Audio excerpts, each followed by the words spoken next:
The World Cup is flying by. We've already had the France-Spain semi-final, and Spain beat France 2-0 to book their place in the final. Up next is England versus Argentina. Honestly, that match means a lot to both sides emotionally, but there's something else from this World Cup that's been getting just as much attention as the games themselves. The whole situation between US President Trump and FIFA President Infantino. Back on July 1st, in the USA versus Bosnia and Herzegovina match, USA striker Folarin Balogun got sent off for a challenge he made. A red card like that should have ruled him out of the next round, the Belgium versus USA game. But then US President Trump picked up the phone, called FIFA President Infantino, and asked for a review. After that call, FIFA's disciplinary committee suspended Balogun's ban, which meant he was free to play in the Belgium-USA match after all. And here's the thing, this didn't leak out through journalists or some insider tip. Trump announced the call himself and even thanked FIFA for it. Look, everyone always suspects this kind of thing happens behind the scenes. We all know decisions in sport can shift with one phone call or a favor from someone with the right connections, but I think this might be the first time it's happened this openly at this level in a tournament this big. Do you remember any other moment where interference was this blatant? As much as the World Cup is dominating the football conversation right now, clubs have still been spending big. And the biggest fee of this transfer window so far belongs to Manchester City. The 23-year-old English midfielder Elliot Anderson has joined the blue side of Manchester for a fee of €135 million.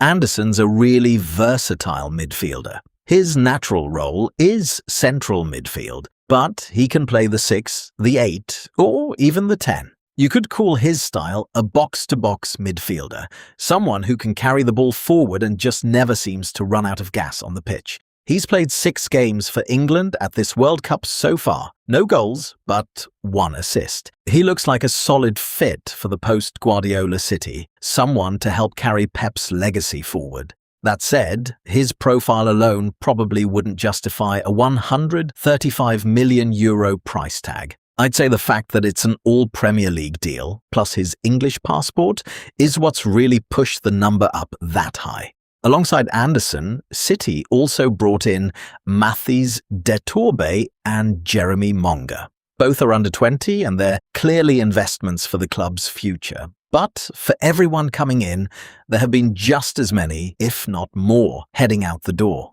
This summer, City said goodbye to 3 defenders, Manuel Akanji, John Stones and Nathan Ake. Ake's moved to Turkey, joining Fenerbahce for €8 million. Akanji has gone to Inter for €15 million. As for Stones, he's currently a free agent. And honestly, the moment most people will remember him for is that last-gasp goal line clearance. City are also being linked with Ayoub Bouadi. The 18-year-old Moroccan midfielder boosted his stock big time with his performances at this World Cup. Right now, Arsenal and Manchester United are also in the conversation for him. Lille value him at €50 million, but are asking for €100 million. He's a composed player on the ball, a great dribbler, and really hard to press. Right now, it looks like City are preparing for a possible Rodri exit, and whichever club ends up signing Bouadi won't have to worry about their defensive midfield for a long time. Another name doing the rounds is Malo Gusto, formerly of Enzo Maresca. Chelsea want £75 million for the 23-year-old right-back. Gusto's a modern full-back, strong going forward, dynamic, weak in the air, but he gets forward and overlaps a lot. He's one of Chelsea's long contract players, tied down until 2030, which gives Chelsea a lot of leverage. For now, though, talks over a move have stalled. Meanwhile, on the red side of Manchester, they're looking to keep building on the momentum from Michael Carrick's arrival. To do that, they've paid Chelsea £56.5 million for Andre Santos. Santos is described as a box-to-box midfielder or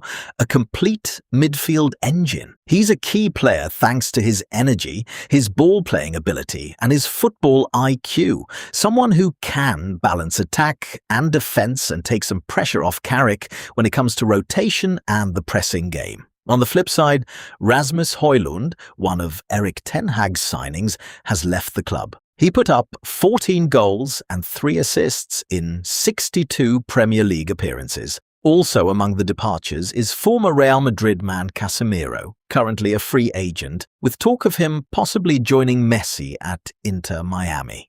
Another free agent leaving his old club is former Borussia Dortmund superstar Jadon Sancho. Barcelona didn't manage to repeat last year's Champions League final run, but even on a tight budget, they've kept finding ways to succeed. The financial crisis that eventually pushed Messi out has been hanging over the club for years now, and it's only gotten more complicated with La Liga's spending and revenue rules. Right now, Barcelona actually have the money, but their problem is being allowed to spend it. Despite the financial mess, Hansi Flick, the man behind the club's recent success, has had his contract extended through June 2028. Thanks to Newcastle being squeezed for cash by the Premier League's profit and sustainability rules, Barcelona managed to complete the Anthony Gordon transfer for a fixed fee of around 65 to 70 million euros. Gordon's the kind of player who can take the ball at his feet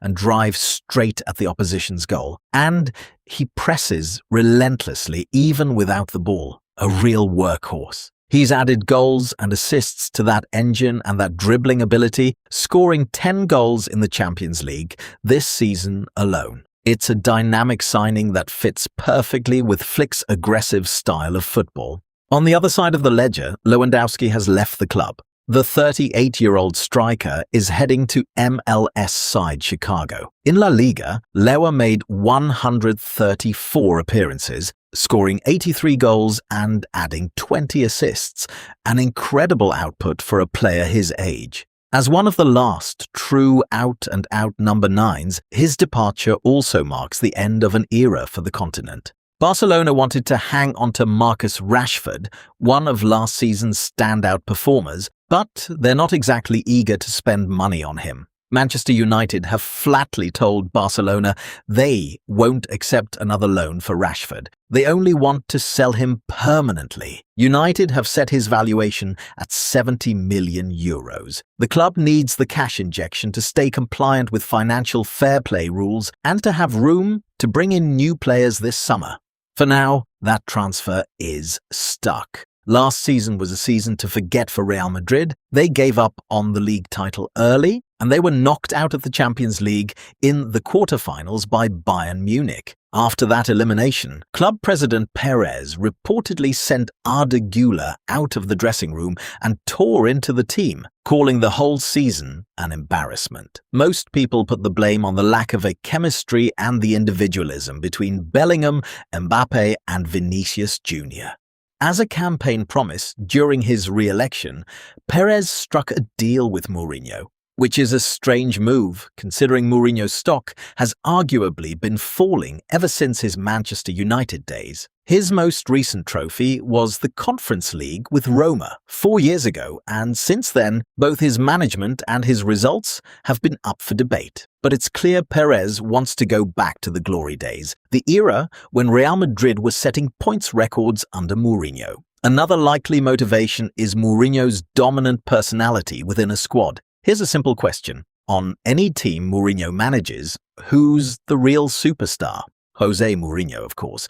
His personality and charisma soak up all the attention. And his press conferences are what everyone ends up talking about.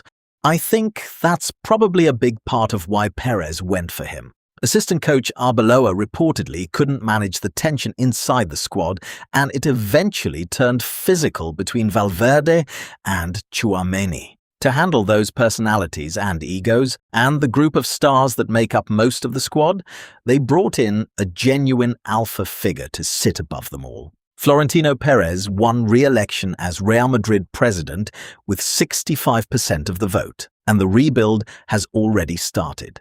Carvajal and David Alaba, both sidelined for most of last season, have left the club, and Eder Militao's constant injury issues played a role too. First, they focused on filling the gaps in defence.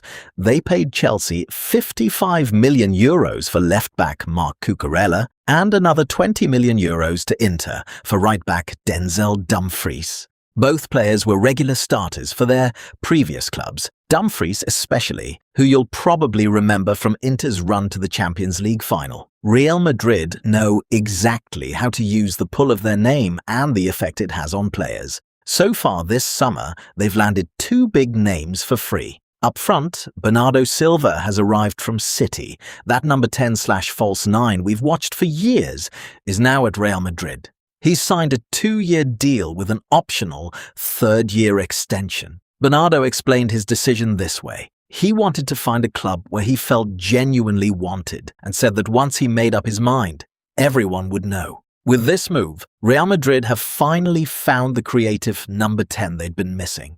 Another free defensive reinforcement is Ibrahima Konate, arriving from Liverpool. Konate has an incredible combination of physicality and athleticism. At 194 centimeters, he's still remarkably quick, able to cover ground and close down space behind the defense. He's the kind of athlete who gives his fullbacks the freedom to push forward. His work on the ball is fairly basic, mostly just winning it and passing simply, but at €45 million, and with the chemistry he should build with Alexander-Arnold, it looks like a smart move on paper. The catch is his injury record, which is a real concern. Hamstring problems have cost him 3 to 4 games at a time in the past, and that's the biggest question mark over how reliable he'll be. Still, with these additions, Real Madrid have put together a squad that should be right out of Mourinho's dreams. On the other side of Madrid, Antoine Griezmann has left Atletico. He'd been with the club since 2014, making 501 appearances, and in all that time, he never once won La Liga with them. Funnily enough, the 1 year he left for Barcelona, Atletico won the league, and while he was back at Atletico, Barcelona were the ones who won it. He never got the league title, but he'll be remembered as a special player all the same. Years ago, he'd said he wanted to finish his career in MLS one day, and now Antoine Griezmann has made that dream a reality, joining Orlando City. Thanks for watching. If you enjoyed this video, don't forget to like, comment, and subscribe. See you in the next one.